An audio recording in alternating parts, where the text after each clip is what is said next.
is living in wholeness. Living in wholeness. Of course, then we have to think about what does living in wholeness actually mean? Like for myself, I used to think it meant, well, I'm healthy and I have all the stuff I want, and so life is good. Everything is working out, for me in a way that makes me happy. But if that is our paradigm for wholeness, having everything that we need, what happens when one day along comes, we're just minding our own business, and along comes a drunk driver, or along comes cancer, or another health or mental health issue? What happens? We're just minding our own business, and along comes a pandemic. Along comes, and you fill in the blank, because you've had it. You've had something come along and just pull the rug right out from underneath you. If our paradigm for wholeness is that everything is going well in our life, then we're at the mercy of outside forces all the time, which means we're going to feel like we have opposing forces coming at us. We become victims of circumstance then, right? If something happens, we become victim of circumstance because this thing out there that happened to me is holding my well-being hostage. It's holding my wholeness hostage. If we blame something outside of ourselves, we end up getting in a cycle of suffering because we blame it, and then we feel more victimized. And then we have something else to blame, and then we feel more victimized. Now, as we continue to look outside of ourselves at these things that are happening, we end up becoming hypersensitive to our environment. Like then all of a sudden it's like we're really sensitive. And it's like now, things are way worse than we imagined. We're being told everything is way worse. The obstacles are way bigger.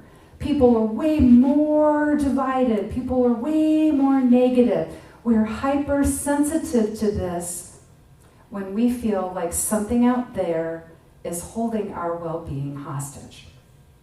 So in this paradigm of wholeness, that means that we're always at the mercy of something outside of us. Now, we're always going to have insecurity in our life because change just always comes through our life. Our lives are meant to change. Sometimes they change in big ways that we don't like. Sometimes they change in big ways we do like. Sometimes they change in small ways and we can manage it. We don't have to think too much about it. But our life is meant to change. To live in wholeness, for us to really live in wholeness, without this out here taking control of us in any way, to live in wholeness is actually about living in faith constantly. Constantly. And this is a lot of work to live in faith all the time. It's a lot of work. But see, when we're in faith all the time, our true wholeness cannot be changed. It cannot be taken away from us. My favorite definition of wholeness comes from Gary Simmons, his book, The Eye of the Storm. The I, like I did that. But he says, wholeness is the essence of your true nature and spiritual identity. Okay, so the essence of our true nature, which is, well, if God is all things, everything that's ever been and everything that's yet to be and is everywhere present, then that means me. God is all things, and that means me. We are the activity of God all the time. Right now, we're the activity of God in this body, in those bodies. But even when we lay the body down, we're still the activity of God because we're a soul untouched, okay, by anything happening down here on this planet right now. So that's the essence of wholeness then, true wholeness. That cannot be taken away from us. We're always the activity of God. God is always everything, and that always means us, all the time. So how are we to live in wholeness? How are we to live in a state of constant faith when we are in a time of extremes? Right? How do we do that? I know that I like to think I'm a person of faith, but I still will find myself just going through my day. I'll be like, what now? Why did I go on social media? Right? I'll find myself doing that. I don't know if you all do that, but I know I do. Okay, so that's something I keep on saying. Well, we're in a time of extremes. We're in a time of extremes. Nothing like this has ever happened. The last generation that lived through something this massive, I think, they're all like in their hundreds right now, right? Through the Great Depression, and I don't know, I can't think of anything else. All right, Eric Butterworth, a unity mystic, he said something very wise. He was talking about the difference between walking by sight, which is being controlled by conditions in our life, or walking by faith, which is to see God as the everywhere present force that it is. That's something St. Paul said. You must walk by faith and not by sight. Okay, so Eric Butterworth talks about this, and he says, our job is not to set things right, but to see things rightly. So our job is to not let ourselves be controlled by the conditions that are happening right now. Our job is to not let the chaos, get into our hearts and freak us out. Our job is to see God as the everywhere present force that it is. Because it's everywhere present, that means it's working through us. That means it's also at work in all the conditions. Everything going on out there, we just remind ourselves, oh, wait, okay. The activity of God is everywhere present. It's even out there. It's even in that thing I don't like.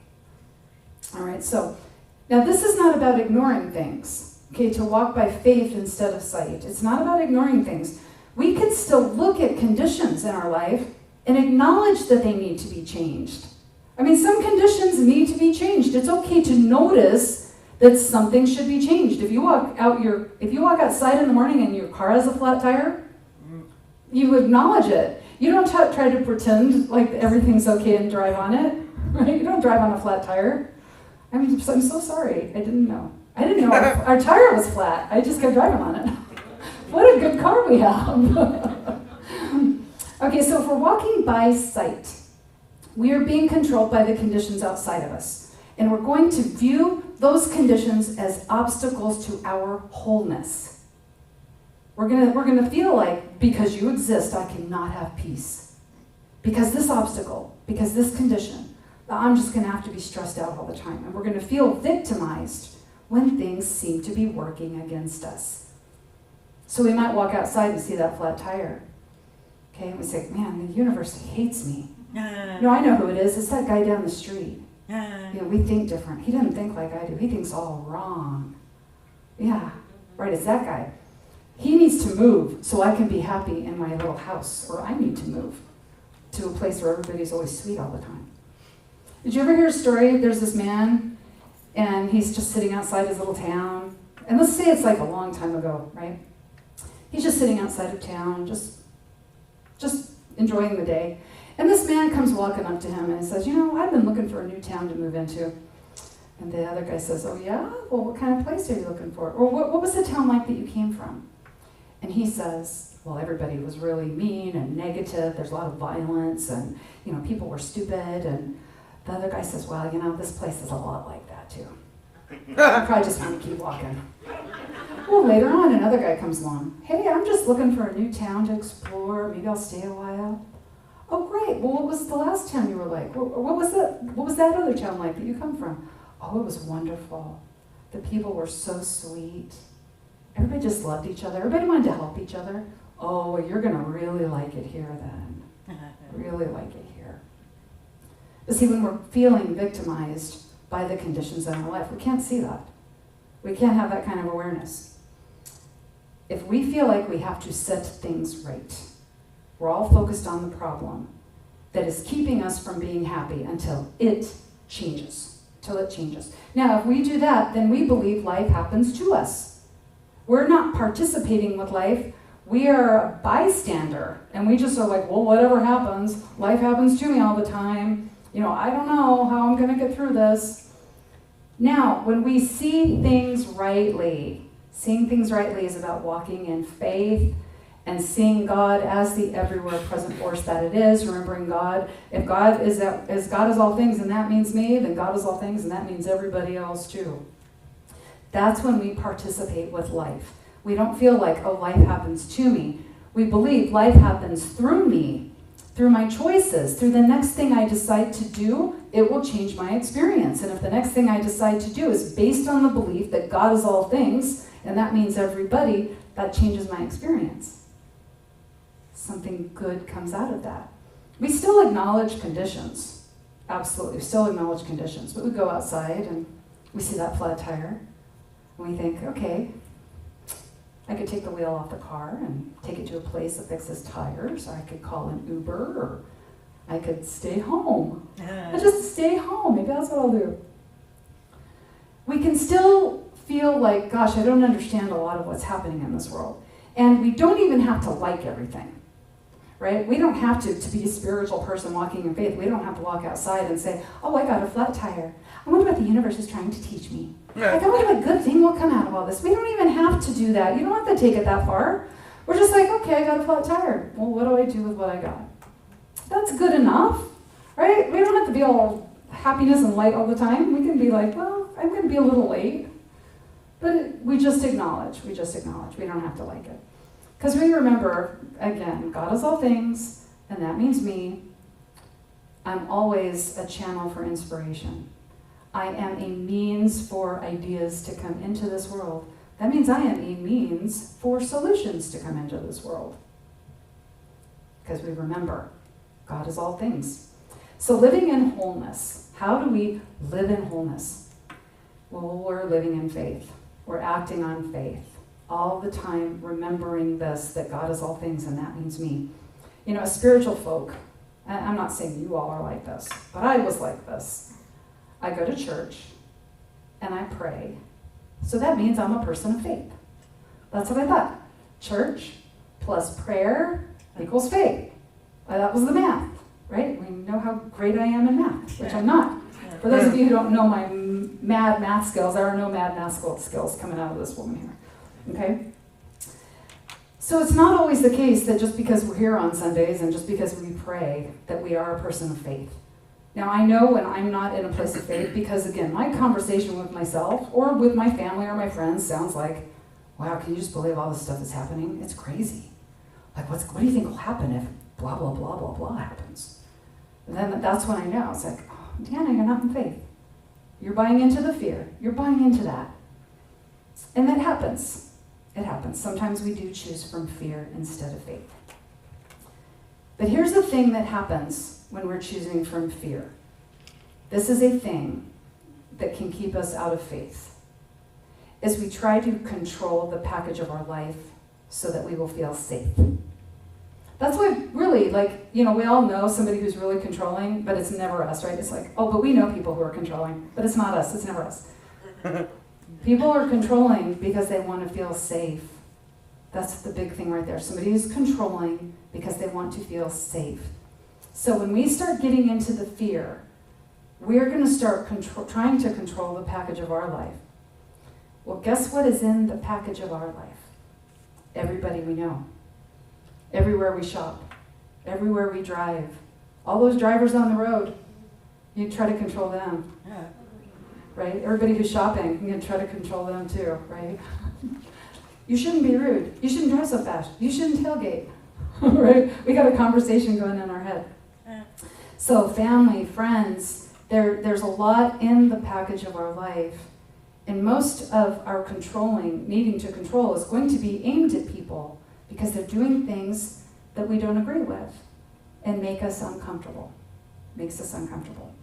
Now, right now, how this looks. This is a big thing. It's happening in the politics of our pandemic. We all have our idea of things, and we're the right one. We're right. And so it was like, well, I need my friends and family to agree with me so I can feel safe. I need the people I know to vote like me and do whatever's like me so that I can feel safe and comfortable. But see, when we do this, we're choosing from fear. When we do this, we're choosing from fear. Every choice we make out of fear takes us farther from our whole self, from our divine self. Every choice takes us a little bit farther. The farther that we get from our true nature, the more hypersensitive we get, the more extremist our thinking becomes. And then all of a sudden, there's no room in our life for somebody who believes differently than we do, or who acts differently, who does things differently. there's not that room because now they're freaking us out because they're not doing what we think they should do. And are they crazy? Like, yeah, this is what happens. That is the limitation of choosing from fear. That is the limitation of walking by sight. That is the limitation of being controlled by these conditions. Again, we can acknowledge conditions. We can acknowledge them and think what we think about things. But we don't have to change everybody to do that. If we're controlled by our limitations, we lose our freedom. We cannot have limitation and freedom at the same time. So we cannot live as a bystander of life, and we at the same time, we're a participant with life. Okay? We cannot be of two minds. Remember, a person of two minds is unstable in all their ways and tossed about like waves on the ocean. Because we cannot be of faith and needing to be controlling at the same time. I won't say faith and fear because actually we can be very afraid and still act on faith. We can.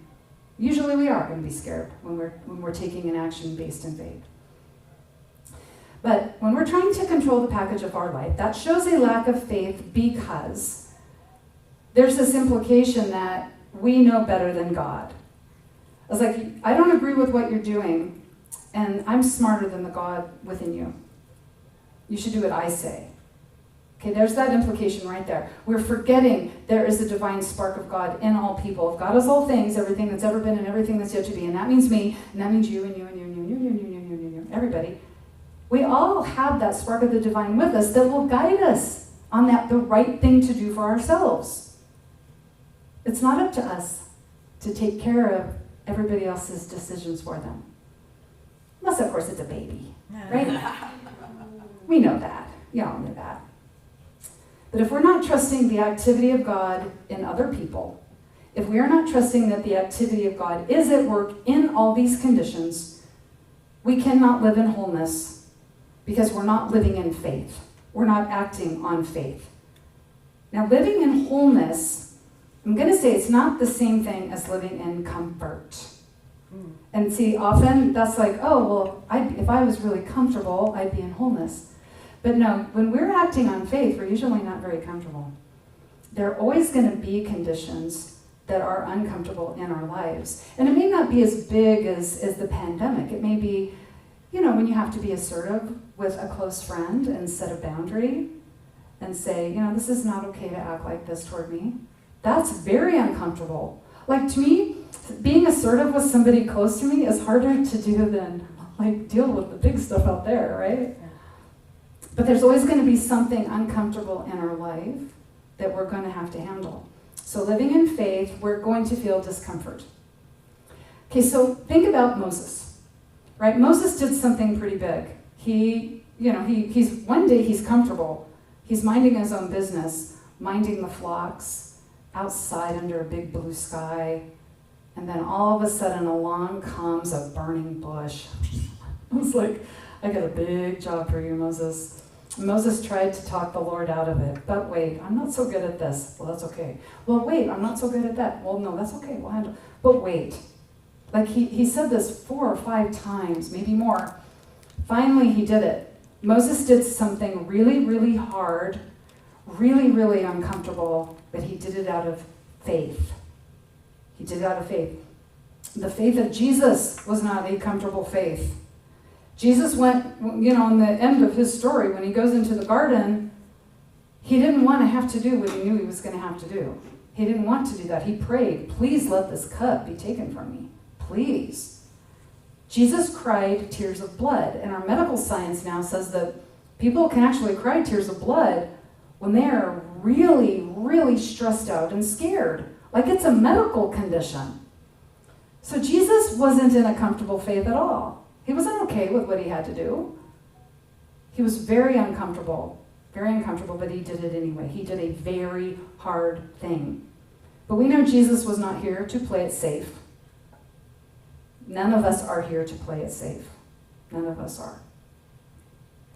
Sitting on the couch in front of the TV is okay now and then and being super comfortable. But overall in our life, we're not here to play it safe because we're growing and we're expanding our consciousness all the time. You know, babies are constantly growing all the time. And sometimes they grow so much and so fast that they get growing pains. And growing pains happen even to kids like up through middle school and high school because there's so much growth. Now, our growing pains continue the rest of our lives. It's just no longer in our physical body. Like it's not our legs getting longer or anything like that. But we still have our growing pains, but it hits us on an emotional level. If we pray and we don't take any action, if we pray and we do not follow through on our promises to other people or our promises to ourselves, if we do not trust how God is working in the hearts of other people and in our own hearts, that is not faith. We can pray and pray and pray, but if we do not move our feet, we do not have faith. We don't have faith. Faith is a verb. It's an action. There's no mental formula for faith. Jesus' disciples even asked him, can't you just give us faith? No, because nobody can believe for you. Right? We cannot sit home and pray or go to the top of a mountain for a week and just drink spring water and the dew of a lily, and we can't get faith that way. Faith comes through our actions. We can't mentally practice it. It happens in our activity. We must go out into the world. We have to go out into the world and change our thinking and change our behaviors. Give up the things that harm us. Create new habits that create more well-being in ourselves. Acting on faith is always going to feel hard. It's always going to be uncomfortable because it's an unknown. It's something that's like, oh, we don't know how this is going to come out. We don't have guarantees, right? It's like you can grow your consciousness, but there's not a guarantee of how success is going to happen in your life. You have to just act on faith. Take one step at a time. So we get faith through our experiences. The more we do something uncomfortable and act on it, the more faith that we have. And then we do something else uncomfortable. And then the evidence of the activity of God is in our life. And so we see it. It's like, wow, every time I act on faith, there's all this evidence. But I don't know about this time. It's going to be scary. There's a big unknown here. There's a big abyss. I feel like it's a huge void. But I've been doing it, and so far everything's okay. So all right, I'll say yes again and take another step again. So faith is a practice. Faith is a practice. It's not something we do just when things get scary. Right? I know some people who all of a sudden last March 2020, like, okay, Deanna, like, can I have an easy prayer? Can you give me an easy prayer so I can handle all this stuff?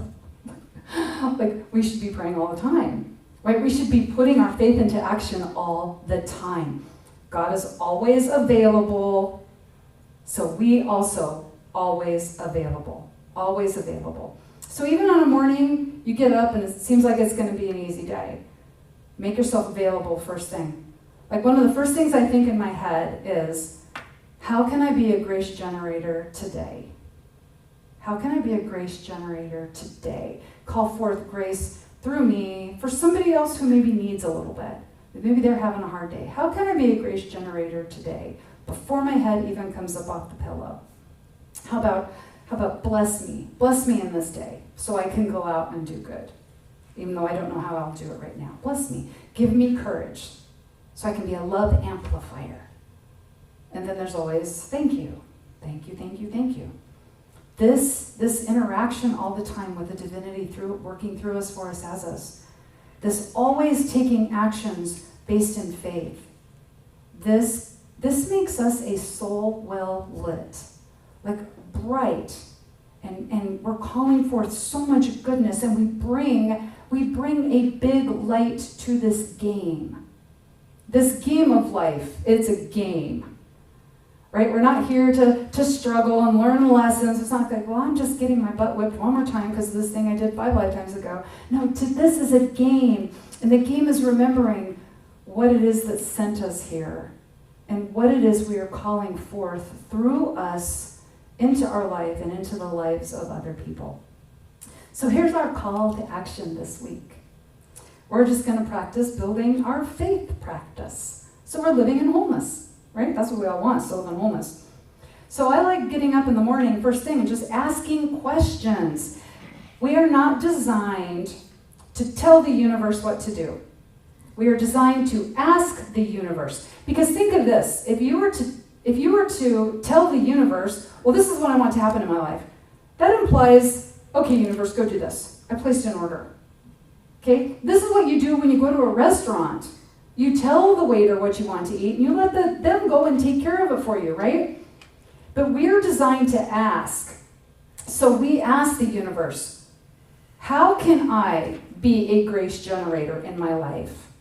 And then we receive information. We receive direction. And then we do something new, because we'll receive that direction, and that is an act of faith. Okay, so our questions, we ask questions. Questions are door openers and increase our awareness. So how about, okay, how can I show mercy and compassion? What would it take for me to hear what my body needs right now? How can I create deeper friendships? How can I handle all this change? How can I see the light in other people instead of their voting habits? Right? How can I just see the light? How can I just focus on the light? What would it take? And then we receive direction. Usually we know what to do already. We just didn't want to do it. Okay? And that might be give up the need to control everything. If you want to be a grace generator, you can't be controlling your whole life at the same time, because then the grace can't get through. Okay? If you want to hear what your body's saying, you already know what to do. You just don't want to. Because I know. Maybe get off the sugar and flour. Drink more water. Go for a walk. We are going to be guided to do something we don't necessarily want to do because it means change in our life.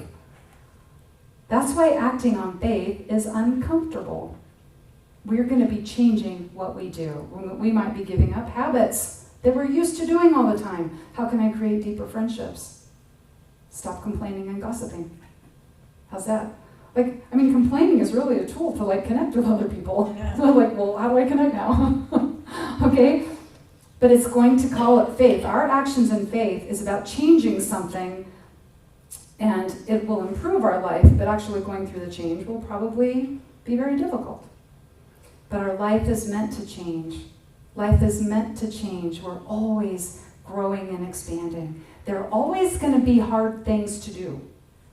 There's always going to be, when we want to create a new experience in our life, there's going to be a hard thing we have to sacrifice first.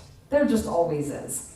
But it's our activity of faith every day that lets us live in wholeness. That's how we live in wholeness. So here's our affirmation. I love this affirmation. My act of faith centers me in wholeness. Let's say it together. My act of faith centers me in wholeness. So Jesus told the story about a mustard seed. Little bitty mustard seed. If you just have this much faith, you could tell a mountain, go move, and it will move. You could tell a tree, go plant yourself in the ocean, and it would plant itself in the ocean. But Jesus was not actually referring to size of faith. Because any act of faith, because it's hard, because it's uncomfortable, it's always big faith. But what we're doing is we are taking small steps. Right? We just, okay, how can I understand what my body's trying to tell me? All right, just go off the sugar for now. Okay, that's a hard step. But you do that big thing, and you can hear the next thing easier. Okay, so you tell a mountain to move, and any man with a shovel, any woman with a shovel, will eventually do something with that mountain. It may just take a really, really long time. Okay, but see, that's what faith is. It's the constant activity, so we keep at it, even though it may take a really long time. Right? Some things are not created in our lives overnight. Some things might take years. And it's our faith that keeps us moving in the direction of that thing we want to create. So there is nothing small about our faith. We are not here to play it small. You are here to bring a big light to the game. Big faith, which faith is always big, equals a big life. Big faith, big life. Whatever is happening out there, it does not control us. It does not control our thinking. It does not control our creative expression. It does not control the fact that we can still call forth great good into this world. Okay? So nothing out there can take away our happiness from us. There's that within us. It knows what to do, how to do it, and it compels us to act on what it knows. It doesn't force us to act on what it knows, but it puts the idea out there for us so we can do it. So it's like if you have a GPS, you're sitting in your driveway, you're planning on driving to Santa Fe, New Mexico. The GPS is just going to get you to Santa Fe, but it's not going to promise you sunny skies. You may drive through a monsoon to get to Santa Fe. But if you listen to what the GPS is telling you, turn right here, make a left, go straight. If you listen to what it says, it's going to get you to Santa Fe, not San Francisco. And also, you don't have to do anything it says. You can sit in your driveway and just listen to it say the same thing over and over again. Like you're hoping it'll say something different and easy next time, right? No, not go off sugar. Eat chocolate chips instead. Okay? If we sit in our driveway, though, we never get the experience of Santa Fe.